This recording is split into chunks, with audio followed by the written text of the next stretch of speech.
Mesdames et messieurs, chers amis téléspectateurs de Clarette Télévision, bonjour et bienvenue au Cœur du Dimanche, édition spéciale de ce début de Semaine Sainte. Nous sommes aujourd'hui le lundi saint.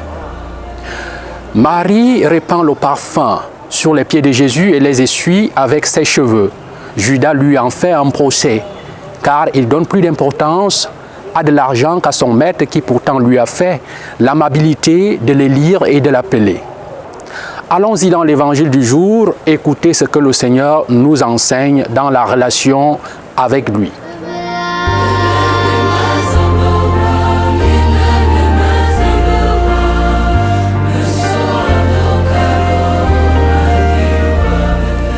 Le Seigneur soit avec vous et avec votre esprit.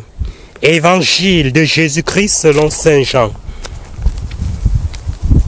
6 jours avant la Pâque, Jésus vint à Béthanie où habitait Lazare, qu'il avait réveillé d'entre les morts.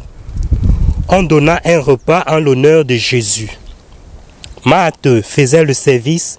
Lazare était parmi les convives avec Jésus. Or, Marie avait pris une livre de parfum très pur et de très grande valeur.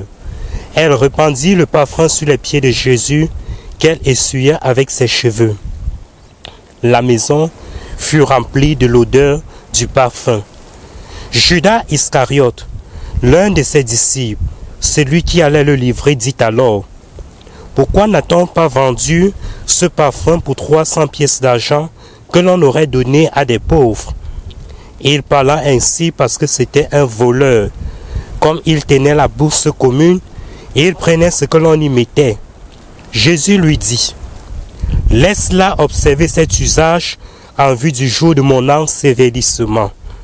Des pauvres vous en aurez toujours avec vous, mais moi, vous ne m'aurez pas toujours.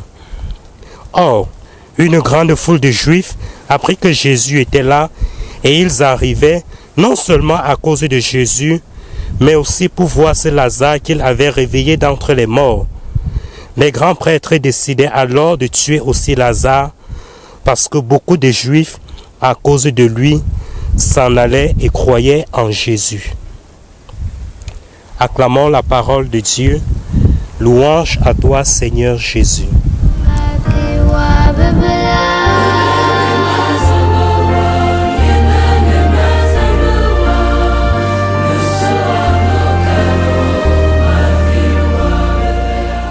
Nous célébrons aujourd'hui le lundi saint, après avoir célébré hier le dimanche des rameaux et de la passion du Christ. Dans l'évangile d'aujourd'hui, nous avons cette scène où les acteurs principaux sont décrits comme les amis de Jésus. Cette famille où il y a Lazare, il y a Marthe, il y a Marie. Nous avons cette femme qui vient auprès de Jésus. Et elle utilise un parfum de grande valeur. Ici, on ne précise pas dans le texte qu'elle est pécheresse, mais dans d'autres endroits des évangiles, on présente que c'est une pécheresse qui vient auprès de Jésus pleurer ses péchés. Mais je voudrais qu'on se concentre sur ces parfums qu'elle utilise et qui suscitent d'un côté un peu d'admiration, mais de l'autre côté aussi de la contestation. Que peut bien signifier cela? C'est vrai qu'il y a l'interprétation directe que le parfum servait pour embaumer le corps, et que le corps de Jésus, comme nous savons, n'a pas été embaumé immédiatement. Il n'a même pas été embaumé parce que les parfums que les femmes amenaient le lendemain du sabbat sont arrivés trop tard, parce que le corps n'y était plus, il était déjà ressuscité, il n'était plus là. Mais la réaction de Judas est là. Pourquoi dépenser autant? La question est toujours là. Pourquoi dépenser, doit-on dépenser autant? Doit-on mettre des choses de valeur au service de la gloire de Dieu? Ça, c'est une question qui est toujours là. Il y en a qui y vont, qui le font allègrement, et nous le voyons. Il y en a qui contestent cette démarche. Pour ceux qui y vont, qui le font pour la gloire de Dieu, nous pouvons dire, ils découvrent la grandeur de Dieu. Ils découvrent la générosité de Dieu. Ils découvrent la bonté de Dieu. La bonté de Dieu pour l'humanité, mais aussi la bonté de Dieu pour eux-mêmes. Et chacun se pose la question, que vais-je faire pour ce Dieu? Comment rendrai-je au Seigneur le bien qu'il m'a fait? Chacun trouve des solutions, il se donne des réponses à cette question-là. Nous avons dans la tradition de l'Ancien Testament les offrandes, les sacrifices.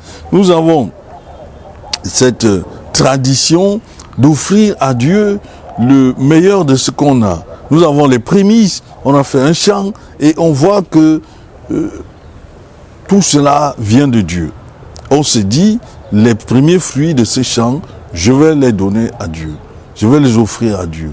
Quand on a un troupeau, on fait aussi cela. Quand on a un peu d'argent, on le fait aussi. Il y en a qui font ça. Le premier salaire se dit, non, je vais l'offrir à Dieu. Pour la gloire de Dieu. Cette tradition des offrandes, cette tradition des prémices, elle est là pour exprimer l'élan de gratitude que l'on peut avoir en nous-mêmes. Bien sûr, ce qu'il faut dire, c'est que il faut le faire avec discrétion. Il faut le faire non pas pour la propre gloire de la personne qui le fait, mais pour la gloire de Dieu. Comme le parfum qui est là, il agrémente la vie, mais ce parfum s'évanouit. Ce parfum va disparaître comme une odeur. Ce que nous faisons n'est pas pour notre propre gloire, mais pour la gloire de Dieu lui-même. Mais vient la contestation, et c'est là, je crois, le point de l'évangile que nous pouvons voir, que on dise, la dame en fait trop, on peut utiliser pour autre chose. Aujourd'hui encore, nous avons ce genre d'arguments qui sont donnés. Qu'on construise une église pour la gloire de Dieu, les gens vont dire, non, on pourrait utiliser pour cet argent, pour construire les hôpitaux, pour construire les centres de santé, pour construire les écoles, pour faire quelque chose de social. Comme si l'engagement pour le social s'opposait à ce que l'on peut faire pour la gloire de Dieu. C'est les arguments que l'on rencontre aujourd'hui. Mais si on revient en tout, qu'est-ce que Jésus nous dit? Qu'est-ce que nous nous préparons à vivre à cette semaine? C'est-à-dire, Jésus dit, on peut interpréter sa démarche cette semaine en se disant, oui, ce que nous recevons de Dieu est très grand. Mais il n'y a rien de plus grand que nous-mêmes. Il n'y a rien de plus grand que ce que nous sommes, notre vie, notre existence.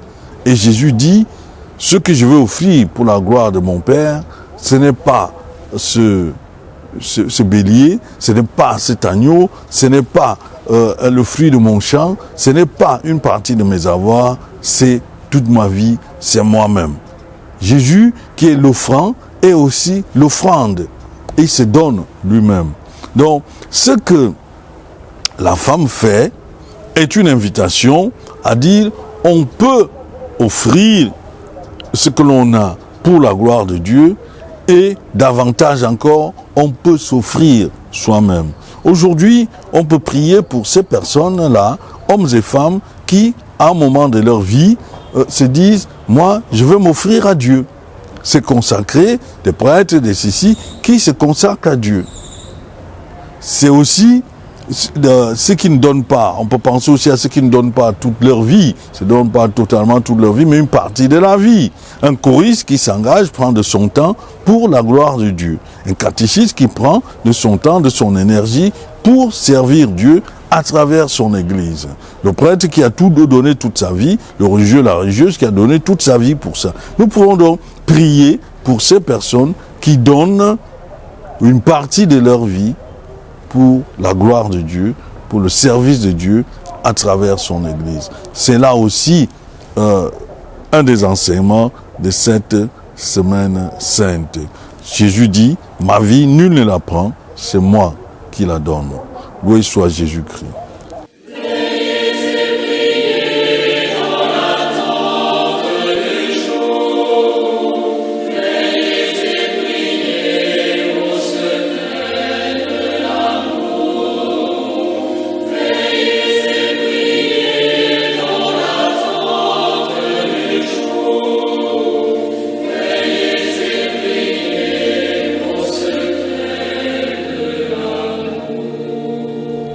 Le Seigneur soit avec vous, que le Seigneur Dieu Tout-Puissant vous bénisse, le Père, le Fils et le Saint-Esprit. Chers amis téléspectateurs de Claret Télévision, nous voici à la fin de cette première édition de la Semaine Sainte, année liturgique A. Plus on aime, plus on donne des choses de valeur à l'être aimé. Et c'est ce que Marie fait dans l'évangile de ce jour. Merci de nous avoir regardés et à demain pour une prochaine édition.